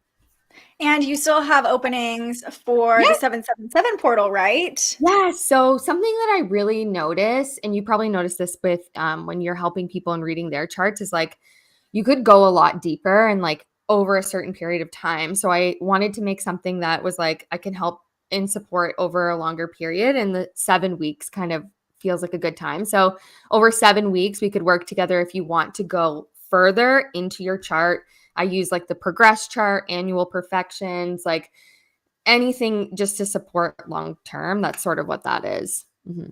And this would be a perfect time if you're looking for guidance, looking for something like that. The solar eclipse could be a great time to say yes to yourself and say yes to an opportunity like this. If it feels aligned for you, if you feel called to it.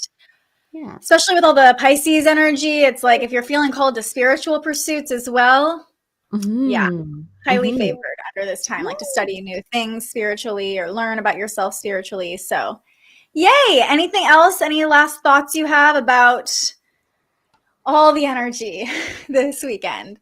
I'm just like so excited to hear what happens for people. I think that like this, to me, that's bravely beautiful, sharing the ups, downs, in betweens, the workarounds, all the things. So like, please let us know. And stay in contact and let us know what happens for you, because it is a time of change, but I also think that like we're ready for this. So just keep us posted. I love hearing what's going on for people.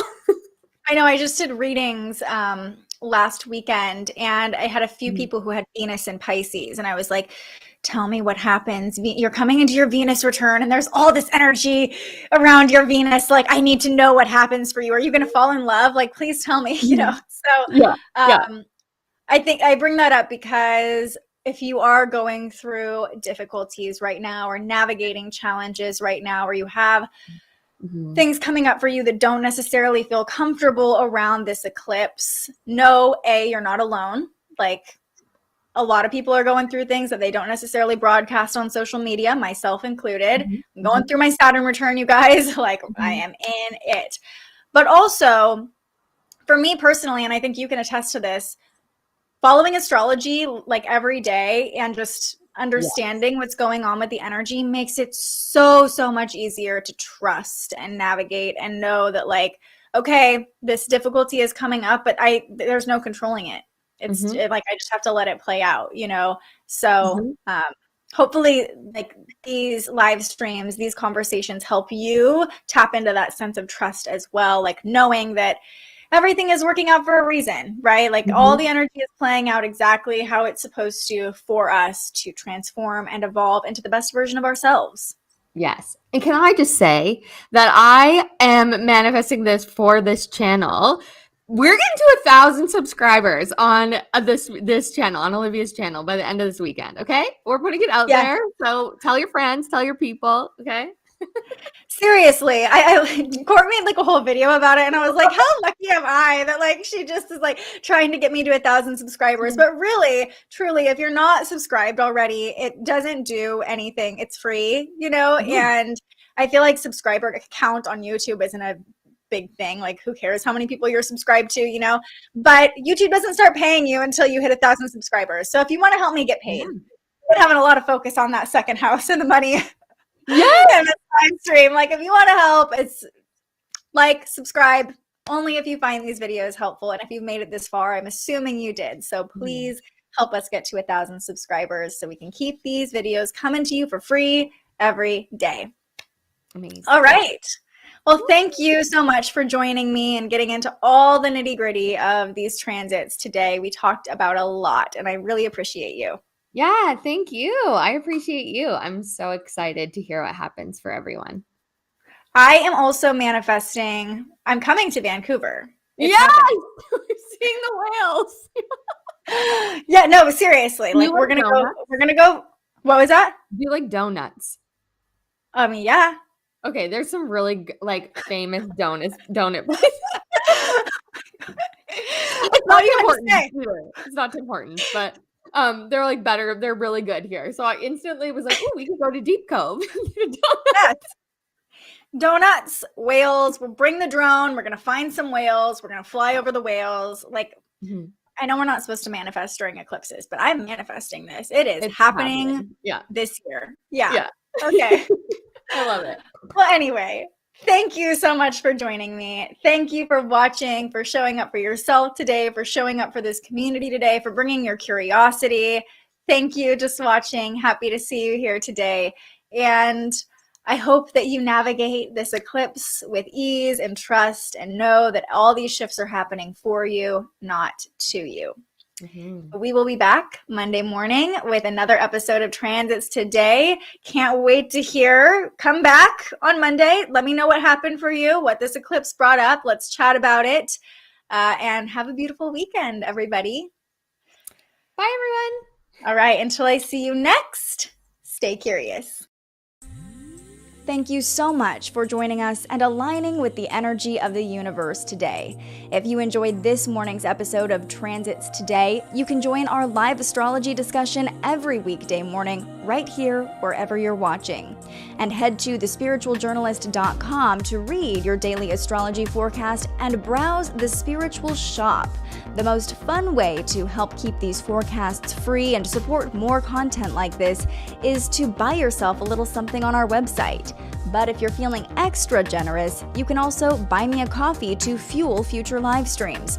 Just tap the link in the description or head to buymeacoffee.com and search The Spiritual Journalist. And speaking of, you can also tune in to The Spiritual Journalist, our weekly live interview where we ask our guests questions about everything from crystals and manifestation to mental health and the environment. Those conversations stream live right here wherever you're watching now every Tuesday. I'm so grateful you found us here, and I can't wait for our next conversation.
thank you so much for joining us and aligning with the energy of the universe today. If you enjoyed this morning's episode of Transits Today, you can join our live astrology discussion every weekday morning right here wherever you're watching. And head to thespiritualjournalist.com to read your daily astrology forecast and browse the Spiritual Shop. The most fun way to help keep these forecasts free and support more content like this is to buy yourself a little something on our website. But if you're feeling extra generous, you can also buy me a coffee to fuel future live streams.